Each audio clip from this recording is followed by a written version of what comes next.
Santo cura de Ars, sermón sobre la perseverancia. Santo cura de Ars, sermón sobre la perseverancia. Qui autem persevera veritus que infinem, ix salvus erit. Aquel que persevera hasta el fin, será salvo. San Mat. 10, 22.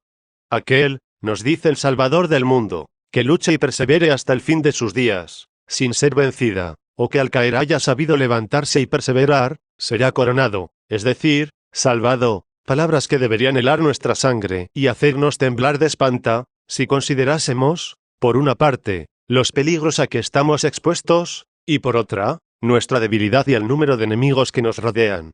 No nos admire que los más grandes santos hayan dejado a sus parientes y amigos, hayan abandonado sus bienes y placeres, para ir a sepultarse en vida en medio de la selva agreste, a llorar sus pecados entre los peñascos, a encerrarse entre cuatro paredes para llorar allí durante el resto de sus días, a fin de quedar libres y desembarazados de todo tráfago mundano, y no ocuparse en otra cosa que en combatir a los enemigos de su salvación, persuadidos de que el cielo solo será concedido a su perseverancia.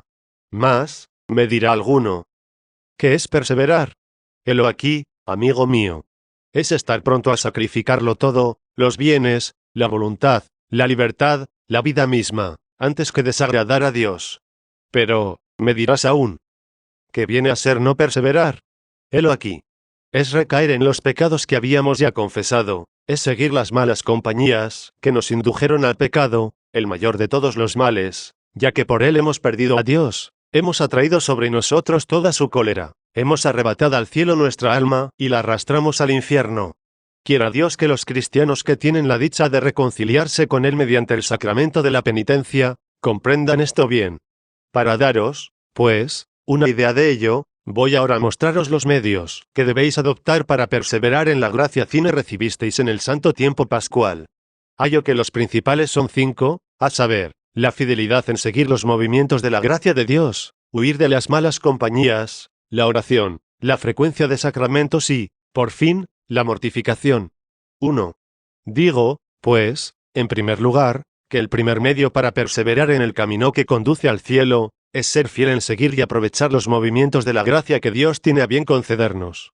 Los santos no deben su felicidad más que a su fidelidad en seguir los movimientos que el Espíritu Santo les enviara, así como los condenados no pueden atribuir su desdicha a otra cosa que el desprecio que de tales movimientos hicieron. Esto solo debe bastar para haceros sentir la necesidad de ser fieles a la gracia. Pero, me dirá alguno, ¿por qué medio vamos a conocer si correspondemos o resistimos a lo que la gracia quiere de nosotros? Si no lo sabes, amigo, escúchame un momento y conocerás lo más esencial. Digo, ante todo, que la gracia es un pensamiento que nos hace sentir la necesidad de evitar el mal y de hacer el bien. Entremos en algunos detalles familiares, a fin de que lo comprendas mejor, y así verás cuándo eres fiel a la gracia y cuándo resistes a ella. Por la mañana, al despertarte, nuestro Señor te sugiere el pensamiento de consagrarle tu corazón, de ofrecerle los trabajos del día, y de rezar en de rodillas. Las de la mañana, si lo practicas, así, prontamente y de todo corazón, sigues el movimiento de la gracia, mas si no lo practicas, o lo haces mal, entonces dejas de seguir tal movimiento. En otra ocasión, sentirás de pronto el deseo de ir a confesarte, de corregir tus defectos, y dejar de ser lo que al presente. Pensarás que, si llegases a morir, serías condenado. Si sigues esas buenas aspiraciones que Dios te envía, eres fiel a la gracia. Mas tú dejas pasar esto sin hacer nada. Te viene el pensamiento de dar alguna limosna, de practicar alguna penitencia, de asistir a misa los días laborables, de hacer que asistan también tus criados, mas no lo haces.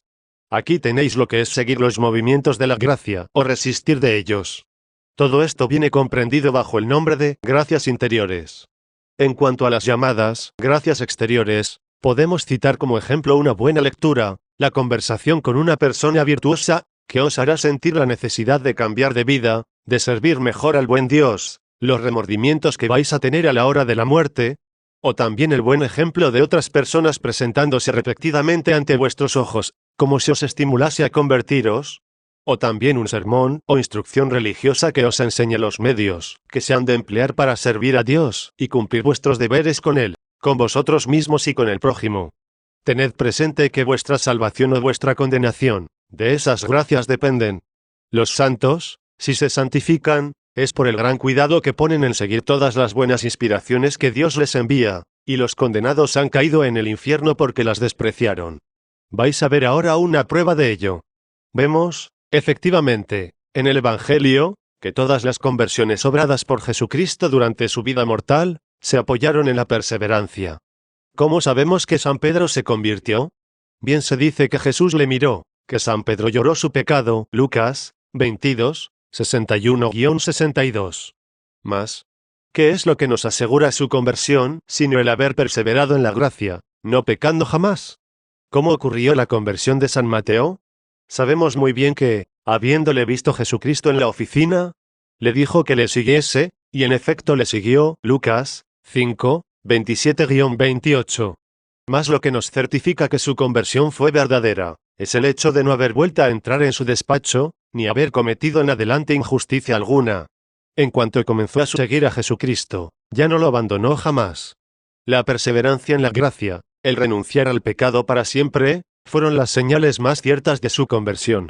Aunque vivieseis 20 o 30 años en la virtud y en la penitencia, si no perseveraseis, todo lo habríais perdido. Sí, dice un santo obispo a su pueblo, aunque hubieseis repartido todos vuestros bienes a los pobres, aunque hubieseis desgarrado y ensangrentado vuestro cuerpo, aunque hubieseis, vos solo, sufrido tanto como todos los mártires juntos, aunque hubieseis sido desollado como San Bartolomé, aserrado entre dos tablas como el profeta Isaías, asado a fuego lento como San Lorenzo, si, a pesar de todo esto, os faltase la perseverancia, esta es, recayeseis en alguno de los pecados ya confesados, y la muerte os sorprendiese en tal estado, todo estaría perdido para vos. ¿Quién de nosotros será salvo? ¿Aquel que habrá luchado 40 o 60 años? No. ¿Será, pues, aquel que habrá encanecido en el servicio del Señor? No, si le falta perseverancia, como faltó a Salomón, de quien dice el Espíritu Santo que era el más sabio de los reyes de la tierra. 3 Registro 4, 31. El cual parece que debía tener bien asegurada su salvación y, sin embargo, nos deja sobre este punto en una gran incertidumbre. Saúl nos presenta aún una imagen más espantosa. Escogido por Dios para que reinase sobre su pueblo, colmado con toda suerte de favores, muere como un réprobo. 1 Registro 6. ¡Ah! Desgraciado. Nos dice San Juan Crisóstomo, anda con cuidado en no despreciar la gracia de tu Dios, una vez la hayas recibido. ¡Ah! Yo tiemblo al considerar cuán fácilmente el pecador recae en el pecado del cual se confesó. ¿Cómo se atreverá a pedir de nuevo perdón? Para no recaer en el pecado, os bastaría, con el auxilio de la gracia, comparar la desgraciada situación a que el pecado os tenía reducidos, con aquel estado en que os coloca la gracia. El alma que recae en pecado, entrega a su Dios al demonio, se convierte en su verdugo, y le crucifica en su corazón, arrebata su alma de las manos de su Dios, la arrastra al infierno, la entrega al furor y rabia de los demonios, le cierra las puertas del cielo, y hace que sirvan para su condenación todos los sufrimientos de su Dios. Dios mío, ¿quién, al hacer estas reflexiones, podría volver a cometer un solo pecado? Escuchad estas terribles palabras del Salvador, Marc 13, 13. Aquel que habrá luchado hasta el fin, será salvado. Al considerar esto, temblemos los que caemos a cada instante. Nunca será para nosotros el cielo, si no tenemos mayor firmeza que la que hemos mostrado hasta el presente. Mas no está aún todo aquí. ¿Fueron bien hechas vuestras confesiones? ¿Habéis tomado siempre todas las precauciones debidas para hacer bien la confesión y la comunión? ¿Examinasteis bien vuestra conciencia antes de acercaros al tribunal de la penitencia? ¿Declarasteis rectamente vuestros pecados tal como estaban en vuestra conciencia, sin decir, acaso, que tal cosa no era mala, que lo otro no es nada, o, lo diré otra vez? ¿Tuvisteis verdadera contrición de los pecados, tan indispensable para que nos sean perdonados? ¿La pedisteis con fervor a Dios al salir del confesionario? ¿Habríais preferido la muerte antes que volver a cometer los pecados de que os acababais de confesar? ¿Tenéis la firme resolución de no volver a ver a aquellas personas con las cuales obrasteis el mal? ¿Dais testimonio al Señor de que, si debíais volver a ofenderle, preferiríais antes que os enviase la muerte? Y, sin embargo, aunque tengáis todas estas disposiciones, temblad siempre, vivid entre una especie de desesperación y de esperanza. Estáis hoy en amistad con Dios, mas temblad, ya que mañana tal vez mereceréis su odio y seréis reprobados. Escuchad a San Pablo, aquel vaso de elección, escogido por Dios para llevar su nombre delante de los príncipes y reyes de la tierra, que había conducido tantas almas a Dios, y cuyos ojos se nublaban a cada momento, a causa de la abundancia de lágrimas que derramaba. Pues bien, repetidamente exclamaba, no ceso de tratar duramente mi cuerpo, y reducirle a servidumbre, pues temo que, después de haber predicado a los demás y haberles mostrado los medios de ir al cielo, no sea yo desterrado de allí y caiga en reprobación. Cor. 9, 27. En otro pasaje parece tener mayor confianza, mas, ¿sobre qué está fundada tal confianza? Sí, Dios mío, exclama, soy como una víctima a punto de ser inmolada, pronta mi alma y mi cuerpo se separarán, conozco que no voy a vivir mucho tiempo. Mas lo que me inspira confianza, es el haber seguido siempre los movimientos de la gracia que Dios me ha enviado. Desde el momento en que tuve la suerte de convertirme, he guiado hacia Dios tantas cuantas almas me ha sido posible, he luchado siempre, he hecho una guerra continuada a mi cuerpo. 2 Cor. 12, 8. ¿Cuántas veces he pedido a Dios la gracia de librarme de este miserable cuerpo, siempre inclinado al mal? 2. Por fin, gracias a mi Dios, voy a recibir la recompensa del que ha luchado y perseverando hasta el fin. 2 Tim. 4, 8. Oh, Dios mío, cuán pocos son las que perseveran, y por consiguiente, cuán pocos los que se salvan. Leemos en la vida de San Gregorio que una dama romana le escribió para pedirle el auxilio de sus oraciones, a fin de que Dios la hiciese conocer si le habían sido perdonados sus pecados, y si, a su tiempo, recibiría ella el premio de sus buenas obras. Decía, temo que Dios no me haya perdonado. Ahí. Contestaba San Gregorio, cosa muy difícil es la que me pedís. Sin embargo, os diré que podéis esperar el perdón de Dios y que iréis al cielo si perseveráis. Mas, a pesar de todo cuanto habéis obrado, seréis condenadas si no perseveráis. ¿Cuántas veces usamos nosotros el mismo lenguaje y nos inquietamos por saber si nos vamos a salvar o a condenar? Pensamientos inútiles. Escuchemos a Moisés, cuando, a punto de morir, hizo congregar las 12 tribus de Israel. Ya sabéis, les dijo, que os he amado entrañablemente, que solo he procurado vuestro bien y vuestra salvación. Ahora que voy a dar cuenta a Dios de todas mis acciones, es necesario que os avise, que os excite a no olvidar jamás esto, servid fielmente al Señor. Acordaos siempre de las innumerables gracias de que os ha colmado. Por más que os sea dificultoso, no os separéis jamás de Él. No os faltarán enemigos que os persigan y hagan todo lo posible para haceroslo abandonar, pero revestíos de valor, pues tenéis la seguridad de vencerlos, si sois fieles a Dios. De 31. Ahí. Las gracias que Dios nos concede son aún más abundantes, y los enemigos que nos rodean mucho más poderosos. Digo las gracias, porque ellos no habían recibido más que algunos bienes temporales y el maná. Pero nosotros tenemos la dicha de recibir el perdón de nuestros pecados, de arrebatar nuestra alma del poder del infierno, y de ser alimentados, no con el maná, sino con el cuerpo y la sangre adorable de Jesucristo. Oh, Dios mío, qué dicha la nuestra. ¿A qué, pues, volver a trabajar continuamente para perder un tal tesoro? Oh, ¿cuántos son los que no perseveran, porque les da miedo el luchar? Leemos en la historia que un santo sacerdote halló un día a un cristiano dominado por un temor incesante de sucumbir a la tentación. ¿Por qué teméis?, le dijo el sacerdote. ¡Ay, Padre mío!, contestó, temo ser tentado y sucumbir y perecer. Exclamaba llorando. No tengo motivos para temblar cuando tantos millones de ángeles sucumbieron en el cielo, cuando Adán y Eva fueron vencidos en el paraíso terrenal, cuando Salomón, que es tenido por el más sabio de los reyes y que había llegado al más alto grado de perfección, manchó sus canas con los crímenes más deshonrosos y vergonzosos, cuando este hombre, después de haber sido la admiración del mundo, se convirtió en oprobio y desdoro de la humanidad, cuando considero a un Judas sucumbiendo en compañía del mismo Jesucristo, cuando tan grandes lumbreras se apagaron, ¿qué debo pensar de mí mismo, que no soy más que pecado? ¿Quién podrá enumerar las almas que están en el infierno, y que, a no ser la tentación, estarían en la gloria? Oh, Dios mío, exclamaba. ¿Quién no temblará? ¿Quién podrá tener esperanza de perseverar? Mas, amigo mío, le dijo el santo sacerdote, ¿no sabéis lo que nos dice San Agustín, que el demonio es como un perro encadenado, acosa y mete mucho ruido pero solo muerde a los que se ponen a su alcance? Tened confianza en Dios, huid de las ocasiones de pecar, así no sucumbiréis. Si Eva no hubiese escuchado al demonio, si hubiese oído en el mismo momento en que aquel le propuso la transgresión de los preceptos de Dios, no habría sucumbido. Al veros tentado, rechazad al momento la tentación, y, si tenéis oportunidad, haced devotamente la señal de la cruz. Pensad en los tormentos que deben experimentar los réprobos por no haber sabido resistir la tentación. Elevad al cielo vuestra mirada, y veréis allí cuál sea la recompensa del que lucha. Llamad en vuestro socorro al ángel de la guarda. Echaos prontamente en brazos de la Virgen Santísima, implorando su protección, con eso tenéis la seguridad de salir victorioso de vuestros enemigos, a los cuales veréis al punto llenos de confusión. Si sucumbimos, es porque no queremos valernos de los medios que Dios nos envía para combatir.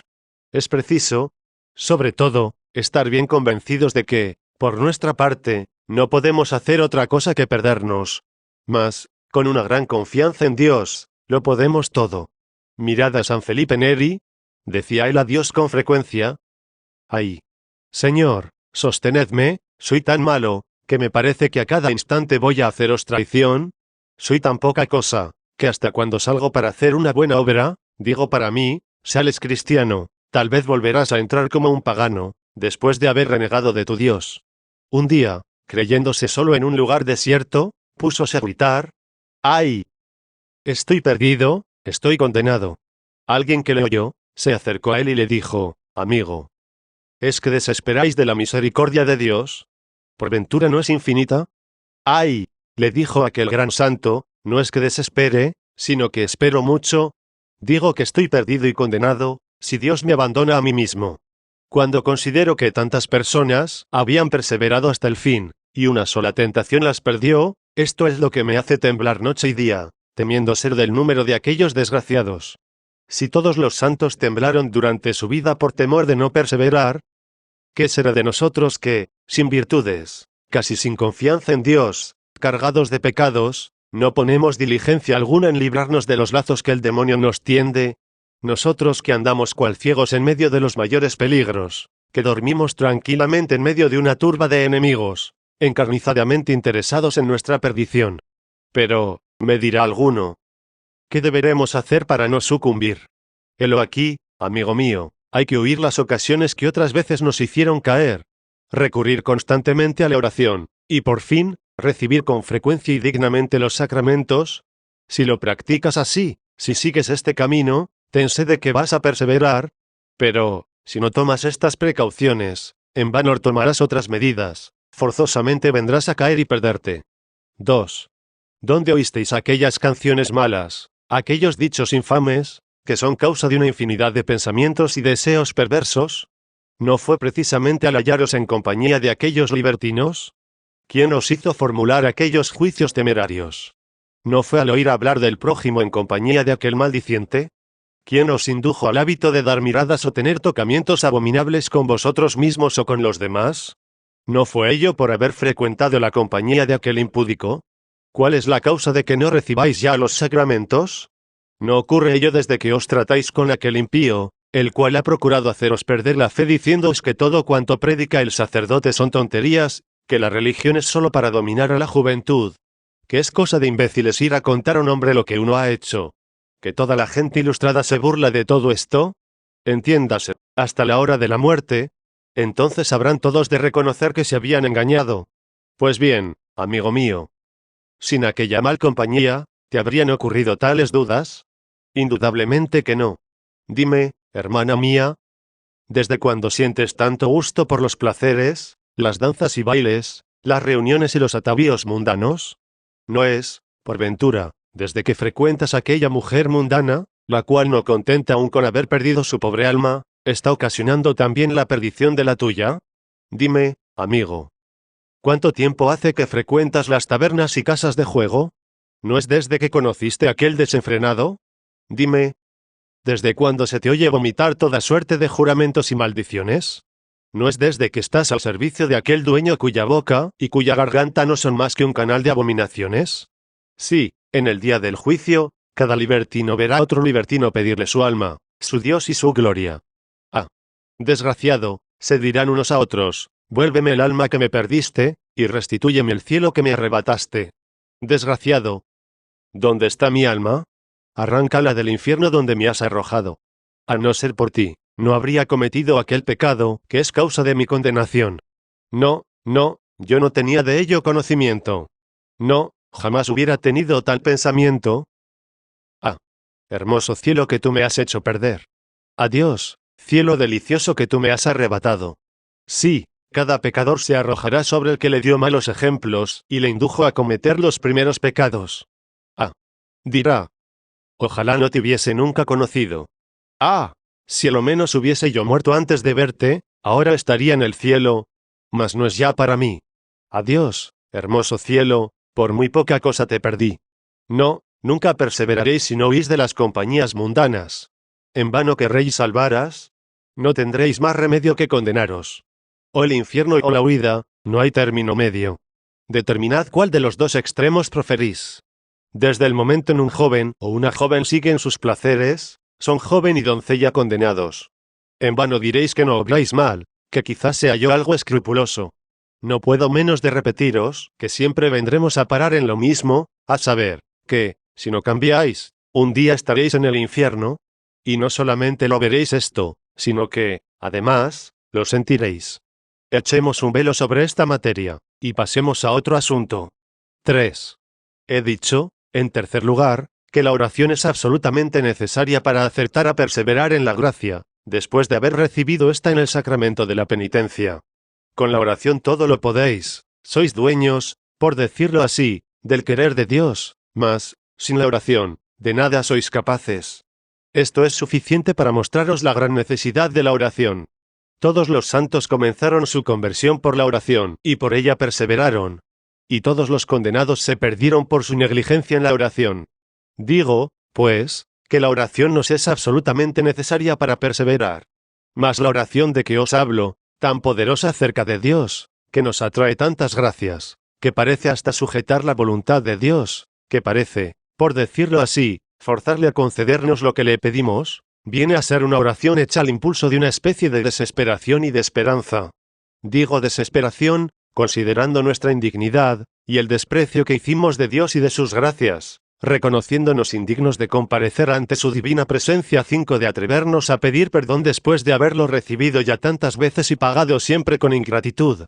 Con el corazón quebrantado de dolor por haber ofendido a un Dios tan bueno, dejamos correr nuestras lágrimas de contrición y de gratitud. Nuestro corazón y nuestra mente hállanse abismadas en la profundidad de nuestra nada y en la grandeza de aquel a quien hemos ultrajado, y el cual nos deja aún la esperanza del perdón. Lejos de mirar el tiempo de la oración como un momento perdido, lo tenemos por el más feliz y precioso de nuestra vida, puesto que un cristiano pecador no debe tener en este mundo otras ocupaciones que llorar sus pecados a los pies de su Dios. Lejos de considerar como primeros los negocios temporales y preferirlos a los de su salvación, los mira el cristiano como cosas de nada, o mejor, como obstáculos para su salud espiritual.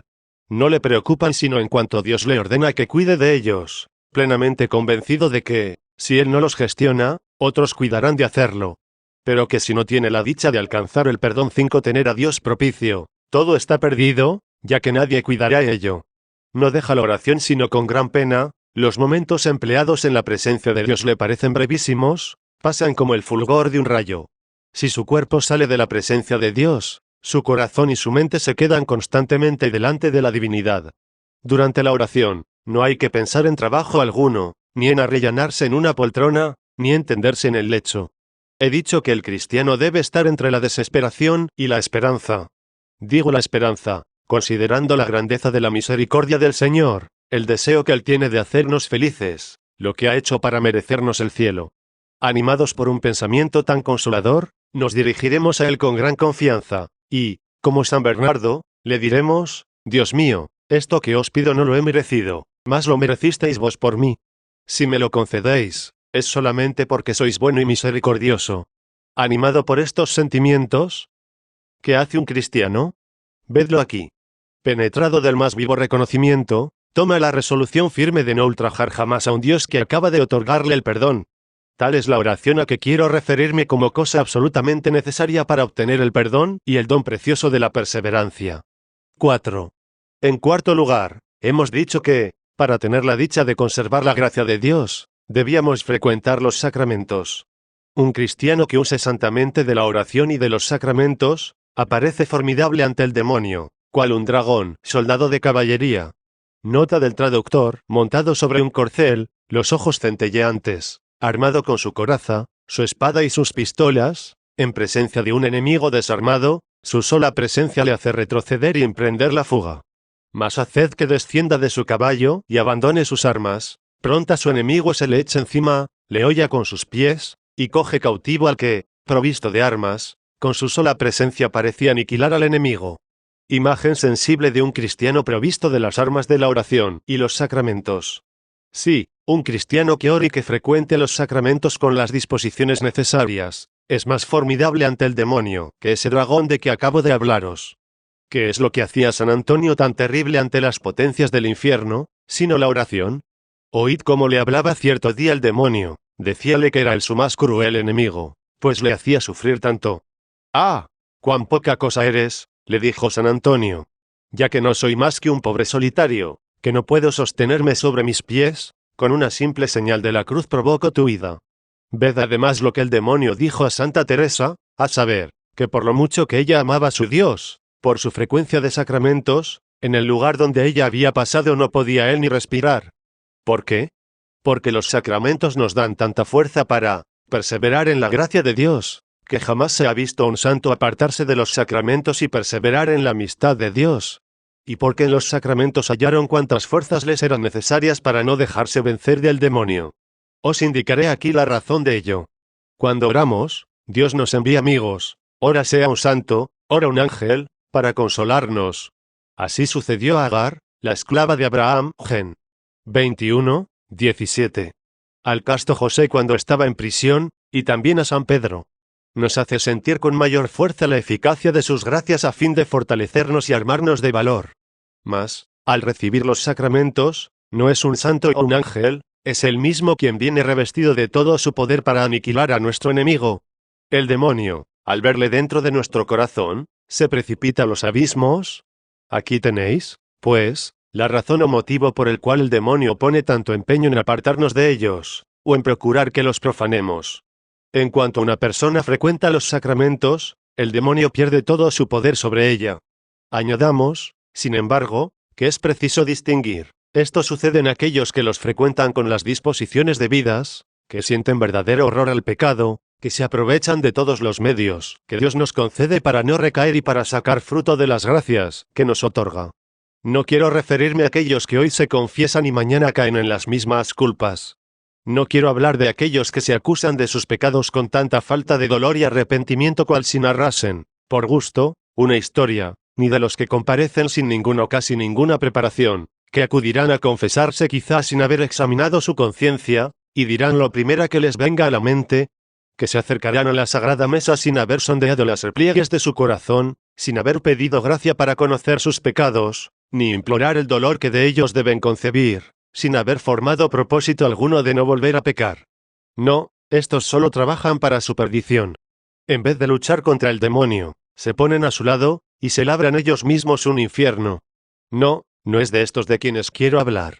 Me refiero a los que salen del tribunal de la penitencia, o de la sagrada mesa, dispuestos a comparecer con gran confianza ante el tribunal de Dios, sin temor de verse condenados por no haberse preparado debidamente en sus confesiones a comuniones. Oh, Dios mío, cuán raros son estos, cuántos cristianos se perdieron por defectos tales de preparación. 5. He dicho, en quinto lugar, que, para tener la suerte de conservar la gracia recibida en el sacramento de la penitencia, hemos de practicar la mortificación. Este es el camino que siguieron todos los santos. O castigáis vuestro cuerpo de pecado, o no permaneceréis mucho tiempo sin recaer. Ved al santo rey David, para pedir a Dios la gracia de perseverar, castigó su cuerpo durante toda su vida. Ved a San Pablo, quien nos dice que trataba a su cuerpo como a un caballo. Ante todo, no hemos de dejar pasar comida alguna sin abstenernos de algo, para que, al fin de la misma, podamos ofrecer a Dios alguna privación. Las horas de dormir, de cuando en cuando debemos cercenarlas un poco. Cuando sentimos la comezón de hablar y desearnos decir algo, privémonos de ello en obsequio a nuestro Señor. Ahora bien, ¿quiénes hay que tomen todas estas precauciones cuya importancia os acabo de enunciar? ¿Dónde están? Cuán raros son ellos. Cuán reducido es su número. Mas también son raros los que, habiendo recibido el perdón de sus pecados, perseveran en el feliz estado en que el sacramento de la penitencia los pusiera. ¡Ay, Dios mío! ¿Dónde iremos a buscarlos? Entre los que me escuchan. ¿Existen algunos de esos cristianos dichosos? ¿Qué debemos sacar de todo lo dicho? Vedlo aquí. Si recaemos, como antes, apenas se presenta la ocasión, es que no tomamos mejores resoluciones, que no aumentamos las penitencias, que no redoblamos nuestras oraciones ni nuestras mortificaciones. Temblemos acerca de nuestras confesiones, por temor de que a la hora de la muerte solo hallemos sacrilegios y, por consiguiente, nuestra perdición eterna. Dichosos, mil veces dichosos, los que perseverarán hasta el fin, ya que tan solo para ellos es el cielo.